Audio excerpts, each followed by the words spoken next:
അല്ല ഞാൻ ചോദിക്കാം അല്ല എപ്പോൾ തേടണമായിരുന്നേ. അല്ല സ്വാഭാവികമായിട്ട് ഒരു കേന്ദ്രമന്ത്രി അല്ല ഞാൻ ആദ്യം ഇവിടെ സംസാരിക്കട്ടെ, അവർക്ക് ഇച്ചിരി ബുദ്ധിമുട്ടാണല്ലോ. അതുകൊണ്ട് ഏഷ്യാനെറ്റ് ന്യൂസ് അല്ല എന്താണ് ഏഷ്യാനെറ്റ് ന്യൂസ് രാവിലെ വാർത്ത കൊടുത്തായിട്ട് ഇപ്പം ഞാൻ വന്നിറങ്ങി പറഞ്ഞു. എന്താണ് ഏഷ്യാനെറ്റ് ന്യൂസിന്റെ പ്രശ്നം? ഞാൻ അപ്പോയിന്റ്മെന്റ് തേടിയതാണോ പ്രശ്നം? നിങ്ങൾ നിങ്ങളുടെ ഊഹങ്ങളിൽ വാർത്ത കൊടുക്കുന്നു. ആ ഊഹങ്ങൾക്കനുസരിച്ച് പ്രതികരിക്കാൻ എനിക്ക് പറ്റില്ല. ഞാൻ പറയേണ്ട കാര്യങ്ങൾ കൃത്യമായി പറഞ്ഞിട്ടുണ്ട്. ഞാൻ ഇന്നലെ ഡൽഹിയിൽ നിങ്ങളുടെ ഉൾപ്പെടെ റിപ്പോർട്ടറോട് വളരെ കൃത്യമായിട്ട് കാര്യങ്ങൾ പറഞ്ഞിട്ടുണ്ട്. എൻ്റെ ഉദ്ദേശ ലക്ഷ്യങ്ങൾ എന്തായിരുന്നു. ഇന്നലെ ഞാൻ ഫേസ്ബുക്കിൽ കൊടുത്ത ബഹുമാനപ്പെട്ട സ്പീക്കറുടെ നിയമസഭയിലെ വീഡിയോയുടെ ഡേറ്റ് നോക്കിയാൽ മതിയാകും. ഇനി അങ്ങനെ ഡൽഹിയിൽ പോകുമ്പോൾ ഞാൻ ഈ ആശമാരുടെ ഒരു സമരം, ഒരു കേന്ദ്ര സ്കീമിലുള്ള ആശമാരുടെ സമരത്തിൻ്റെ പശ്ചാത്തലത്തിൽ ഡൽഹിയിൽ കേന്ദ്രമന്ത്രിയെ കാണാൻ അനുവാദം തേടിയത് തെറ്റാണോ? സാഹചര്യമുണ്ടല്ലോ. എന്താണ് ഒരു വളരെ കുറച്ച് ആശമാരാണെങ്കിലും SUCയുടെ നേതൃത്വത്തിൽ കുറച്ച് ആശമാർ നമ്മുടെ ഇവിടെ സമരം ചെയ്യുന്നു. പിറ്റേ ദിവസം ഒരു നിരാഹാരത്തിലേക്ക് പോകുന്നു. അപ്പോൾ തലേ ദിവസം വീണ്ടും NHM വരെ ചർച്ചയ്ക്ക് വിളിച്ചു. മന്ത്രിയോട് വീണ്ടും ചർച്ച ചെയ്യണമെന്ന് പറഞ്ഞു. അപ്പോൾ ആ ചർച്ച അതിൻ്റെ അടിസ്ഥാനത്തിൽ ഇവർ വീണ്ടും ഈ സമരം തുടരുന്നതും പിന്നെ ഒരു നിരാഹാര സമരത്തിലേക്ക് പോകുന്ന സാഹചര്യത്തിൽ ഒരു കേന്ദ്ര സ്കീം ആണല്ലോ ഡൽഹിയിൽ പോകുമ്പോൾ സ്വാഭാവികമായിട്ടും. അപ്പം 12-ാം തീയതി ഈ ബഹുമാനപ്പെട്ട സ്പീക്കർ ഇത് പറയുമ്പോൾ ആശമാരുടെ സമരം തീർക്കണം എന്നുള്ളതാണല്ലോ നമ്മൾ പ്രതീക്ഷിക്കുന്നത്. അപ്പോൾ തീരാതെ മുന്നോട്ട് പോകുന്നൊരു സാഹചര്യത്തിലാണ് തലേ ദിവസം വീണ്ടും ആശമാരുടെ ചർച്ചയിലും ഈ കാര്യം പറഞ്ഞിരുന്നു. NHMൻ്റെ ചർച്ചയുടെ അതിനുശേഷമാണ് ഞാനുമായിട്ട് ചർച്ച നടത്തിയത്.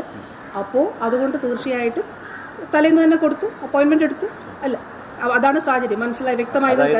അതായത് സമരം തീരുമെന്നുള്ള പ്രതീക്ഷയായിരുന്നു, തീരാത്തത് കൊണ്ട് വീണ്ടും ഇത് വളരെ കഷ്ടമാണ്. അത്രേ ഉള്ളൂ. പക്ഷെ വളരെ ഇത് ഞാൻ പറയട്ടെ, അതിൽ ഇപ്പം സംസ്ഥാനത്തെയോ സംസ്ഥാനത്തെ ആരോഗ്യമന്ത്രിയോ ക്രൂശിക്കുന്നതിന് വേണ്ടിയിട്ടാണ് ഈ ഏഷ്യാനെറ്റ് ന്യൂസ് ശ്രമിക്കുന്നതെന്നാണ് എനിക്ക് കാണുന്നത്. അതിൽ ഏഷ്യാനെറ്റ് ന്യൂസും ചില മാധ്യമ പ്രവർത്തകരും ചില മാധ്യമങ്ങളും ഇതാണ് സാഹചര്യം. വളരെ ക്ലിയറാണ്. അതായത് നിങ്ങൾ ആദ്യം പറഞ്ഞെന്താണ്, ഈ പേര് പറഞ്ഞിട്ട് മന്ത്രി ഡൽഹിയിൽ ചെന്ന സമയത്ത് ഇക്കാര്യം എടുത്തു പറഞ്ഞിരുന്നു. ആരോഗ്യമന്ത്രിയെ കാണാൻ ശ്രമിക്കുന്നുണ്ടെന്ന് പറഞ്ഞിരുന്നില്ല. 2 ലക്ഷ്യങ്ങളുണ്ടെന്ന് പറഞ്ഞു. എൻ്റെ വീഡിയോയിൽ നിങ്ങൾക്ക് കാണാൻ പറ്റും. 2 ലക്ഷ്യങ്ങളുണ്ട്. കേന്ദ്രമന്ത്രിയെ കാണണമെന്നുള്ളതും രണ്ടാമത് ഞാൻ ഒന്നുകൂടെ വേണമെങ്കിൽ വീഡിയോ എടുത്ത് നിങ്ങളുടെ രണ്ടാമത് ഞാൻ പറഞ്ഞു ക്യൂബൻ ഡെലിഗേഷനുമായിട്ട് സന്ദർശനം 2023 ജൂൺ മാസത്തിൽ ബഹുമാനപ്പെട്ട മുഖ്യമന്ത്രി ക്യൂബയിൽ നടത്തിയ സന്ദർശനത്തിൽ ഞാനും പങ്കാളിയായിരുന്നു. അതിൽ ഞാനുണ്ടായിരുന്നു, ബഹുമാനപ്പെട്ട ധനകാര്യ വകുപ്പ് മന്ത്രി ഉണ്ടായിരുന്നു. അപ്പോൾ ആ ഡെലിഗേഷനിൽ പോയതിൻ്റെ അടിസ്ഥാനത്തിൽ 4 മേഖലയിൽ ആരോഗ്യവകുപ്പിൽ ഉപസമിതികൾ ചർച്ച ചെയ്യുന്നുണ്ട്. 1 cancer vaccine, 2 dengue vaccine, 3 diabetic foot അൾസറിന് വേണ്ടിയിട്ടുള്ള മരുന്ന്, 4 അൽഷൈമേഴ്സ് പോലുള്ള ന്യൂറോ ഡീജനറേറ്റീവ് ഡിസോർഡേഴ്സിന് വേണ്ടിയിട്ടുള്ള മരുന്ന് അവർ ഡെവലപ്പ് ചെയ്യുന്നുണ്ട്. അപ്പോൾ ഈ 4 മേഖലയിൽ നമ്മൾ ചെയ്യുന്നുണ്ട്. അതുകൊണ്ട് ക്യൂബൻ ഡെലിഗേഷൻ കേന്ദ്ര സർക്കാരിൻ്റെ ക്ഷണം സ്വീകരിച്ച് ഇന്ത്യയിൽ വന്നപ്പോൾ കേരളത്തിൻ്റെ ഡെലിഗേഷൻ നമ്മുടെ ഒരു ഡോക്ടേഴ്സിൻ്റെ മുഴുവൻ ടീമും ഉണ്ടായിരുന്നു, ACS ഉൾപ്പെടെ മുഴുവൻ ആളുകളും ഉണ്ടായിരുന്നു. അതുകൊണ്ടാണ് സഭ നടക്കുന്ന സാഹചര്യത്തിൽ 20-ാം തീയതിയിലെ ഈ ഞങ്ങൾക്ക് പോകുന്നതിന് മറ്റു മിനിസ്റ്റേഴ്സിന് ഇന്നലെ ധനപരമായിട്ടുള്ള ഉത്തരവാദിത്തങ്ങൾ ബിസിനസ് ഉണ്ടായിരുന്നു ഫ്ലോറിൽ. അപ്പോൾ അതുകൊണ്ട് പ്രതിപക്ഷ നേതാവുമായിട്ട് കൂടി സംസാരിച്ചുകൊണ്ട് ഞങ്ങളെ 3 പേരെയും പോകാനായിട്ട് അനുവദിച്ചു. അതിനുശേഷം വീണ്ടും സമരം, അതിൻ്റെ ശേഷം ആരോഗ്യവകുപ്പുമായി ബന്ധപ്പെട്ട വിഷയം എന്താണ്, ഇവരോട് വീണ്ടും നമ്മൾ ചർച്ച നടത്തി തലേ ദിവസം നടത്തുന്നു. ആ ചർച്ചയിലും ഇത് പിറ്റേന്ന് നിരാഹാരത്തിലേക്ക് പോകുന്നു. മനസ്സിലായില്ലേ? അപ്പോൾ അതുകൊണ്ട് കാണണമെന്ന് തീരുമാനിച്ച് അപ്പോയിൻമെൻ്റ് എടുക്കുന്നു. ഇതാണ് സാഹചര്യം. ഇനി ഇത്രയും പറഞ്ഞു കഴിഞ്ഞാൽ ഒരു കാര്യമാണ്, ഇത് വളരെ കഷ്ടമാണ്. കാരണം അല്ല അതേ തരും. ഞാൻ ഇന്നലെ ഡൽഹിയിൽ പറഞ്ഞ കാര്യവും ഇപ്പോൾ പറയുന്നത് തരട്ടെ. ഇല്ല, തരുമെന്ന് പ്രതീക്ഷിക്കുന്നു. ഒരു കാര്യം കൂടെ, പ്രകടന പത്രികയിൽ പറഞ്ഞതാണ് അങ്ങനെ പറഞ്ഞിട്ടുണ്ടോ? അല്ല അങ്ങനെ പറഞ്ഞിട്ട് അല്ല ഞാനിപ്പോൾ തെരഞ്ഞെടുപ്പ് പത്രിക കാണിച്ച് അല്ല അക്കാര്യം ഒന്ന് പ്രകടനത്തിന് വായിച്ചു നോക്കുകയാണ്. ഒന്ന് വായിച്ച് നോക്കണം എന്നാണ് എനിക്ക് പറയാനുള്ളത്.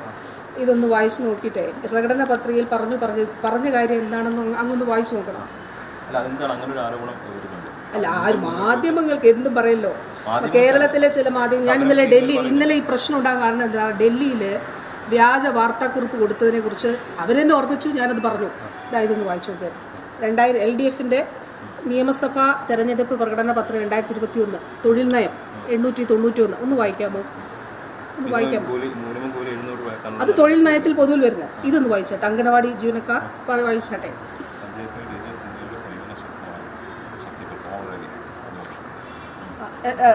പറഞ്ഞാട്ടെ ഒന്ന്.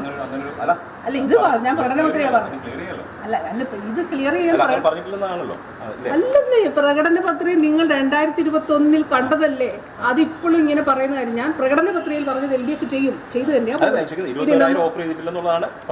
അല്ല, പ്രകടന പത്രിക പറഞ്ഞത് കേന്ദ്ര വർക്കേഴ്സിന്റെ ഓണറേറിയം വർദ്ധിപ്പിക്കും, കാലോചിതമായി വർദ്ധിപ്പിച്ചിട്ടുണ്ട്. ഈ സമീപനം തുടർന്നിട്ടുണ്ട് ഈ സർക്കാരിന്റെ കാലത്ത്. അല്ല, അങ്ങ് തന്നെ ഇതൊന്നും എടുത്ത് വായിക്കും. അല്ല അല്ല പറഞ്ഞ പോരല്ലോ, വാർത്ത സത്യം അന്വേഷിച്ച് കണ്ടുപിടിക്കണം, അങ്ങ് വായിക്കണം. പിന്നെ ഒരു കാര്യം കൂടെ പറയട്ടെ, ഇപ്പൊ എന്നെ നിങ്ങൾ കാത്തുന്നത് എന്താണ്? എപ്പോഴാണ് ഞാൻ അപ്പോയിൻമെന്റിന് കത്ത് കൊടുത്തതെന്ന് ചോദിക്കാൻ വേണ്ടിയിട്ടാണ് ഏഷ്യാനെറ്റ് ന്യൂസ് റിപ്പോർട്ടറിനോട് അങ്ങനെയാണ് ചോദിച്ചത്. അപ്പോൾ ഇന്ന് രാവിലെ നിങ്ങൾ കൊടുത്തായിട്ട് ഞാൻ കാണുന്നത് മന്ത്രി പറഞ്ഞത് പച്ചക്കള്ളം. നിങ്ങൾ ജന്മഭൂമി വാർത്ത കൊടുത്തു എന്നാണ് ഞാൻ കരുതുന്നത്. ജന്മഭൂമിയുടെ വാർത്തയ്ക്കകത്ത് ഇന്നലെയുടെ ടൈം ലൈനിൽ കിടക്കുന്നത് ആ ജന്മഭൂമി വാർത്തയ്ക്കകത്ത് അതിൻ്റെ തലേ ദിവസം കൊടുത്തു എന്നുള്ളതാണ് അല്ലേ. അപ്പോൾ ഇന്നലെ കൈരളിയുടെ റിപ്പോർട്ട് എന്നോട് ചോദിച്ചു കൊടുത്തതിൻ്റെ അപ്പോയിൻമെൻറ്റ് ലെറ്റർ ഉണ്ടോ, അതിൻ്റെ അന്നേരം തന്നെ ഞാനത് കൊടുത്തിരുന്നു. അപ്പോൾ ഈ ഒരു അപ്പോയിൻമെൻ്റ് എടുത്ത സാഹചര്യവും കേന്ദ്രമന്ത്രിയോട് പറഞ്ഞതും വളരെ വ്യക്തമാണ്. പക്ഷേ അതിൻ്റെ പേരിൽ അല്ലെങ്കിൽ അങ്ങനെ ഒരു അപ്പോയിൻമെൻറ്റ് തേടിയത് കുറ്റകരമാണ്, ആ അപ്പോയിൻമെൻറ്റ് തേടിയതിനകത്ത് പ്രശ്നമുണ്ട് എന്ന് വരുത്തി തീർക്കാൻ ശ്രമിക്കുന്നത് വളരെ മോശമായിട്ടുള്ളൊരു കാര്യമാണ് എന്നുള്ളത് മാത്രമേ എനിക്ക് പറയാനുള്ളൂ.